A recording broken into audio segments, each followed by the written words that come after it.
Pemirsa, Otoritas Jasa Keuangan (OJK) mencatat dampak pandemi COVID-19 yang relatif mulai memberikan tekanan terhadap sektor jasa keuangan.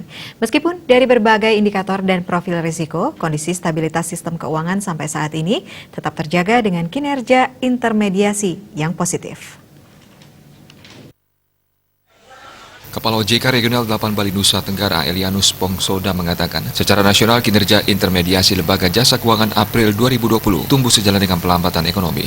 Kredit perbankan tumbuh 5,73% YoY, sementara piutang pembiayaan perusahaan pembiayaan tercatat tumbuh 0,8% YoY. Dari sisi penghimpunan dana pihak ketiga DPK perbankan tumbuh 8,08% YoY. Pada April 2020, industri asuransi berhasil menghimpun pertambahan premi 15,7 triliun rupiah. Diakui sampai 26 Mei 2020, penghimpunan dana melalui pasar modal tercatat mencapai 32,6 triliun rupiah dengan 22 emiten baru.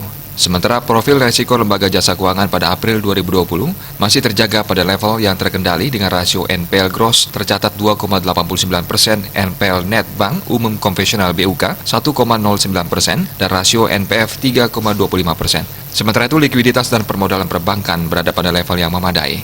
Rasio alat likuid, non-core deposit, dan alat likuid DPK April 2020 terpantau pada level 117,8% dan 25,14%. Jauh di atas threshold masing-masing 50% dan 10%.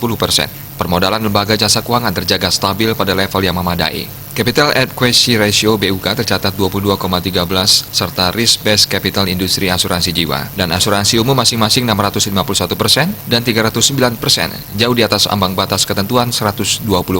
Untuk Bali, Elianus menyampaikan, di tengah situasi pandemi ini, kinerja perbankan terutama untuk Bank Umum periode April 2020 masih dalam kondisi yang sehat dan kondusif. Aset Bank Umum tumbuh 5,29 YoY menjadi 129,54 triliun rupiah. Penghimpunan dana pihak ketiga seperti giro, tabungan, dan deposito juga meningkat 5,7% YoY dengan 100,78 triliun rupiah. Adapun penyaluran kredit kepada masyarakat tumbuh 5,68% YoY menjadi 80,89 triliun rupiah, walaupun mengalami sedikit pelambatan pertumbuhan dibandingkan Maret 2020.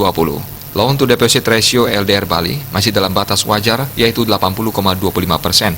Diharapkan kinerja perbankan Bali baik Bank Umum maupun BPR periode Mei 2020 juga tetap sehat dan kondusif. Dalam upaya memitigasi dampak pelemahan ekonomi dan menjaga ruang untuk peran intermediasi sektor jasa keuangan, OJK kembali mengeluarkan kebijakan lanjutan dengan merelaksasi ketentuan di sektor perbankan untuk lebih memberikan ruang likuiditas dan permodalan perbankan, sehingga stabilitas sektor keuangan tetap terjaga di tengah pelemahan ekonomi sebagai dampak pandemi COVID-19 yang telah disampaikan OJK sebelumnya. Diakui OJK senantiasa memantau perkembangan pandemi COVID-19 dan dampaknya terhadap perekonomian global dan domestik. OJK juga akan terus menyiapkan berbagai kebijakan sesuai kewenangannya menjaga stabilitas industri jasa keuangan, melindungi konsumen sektor jasa keuangan, serta mendorong pembangunan ekonomi nasional. Suardika Bisnis Bali melaporkan.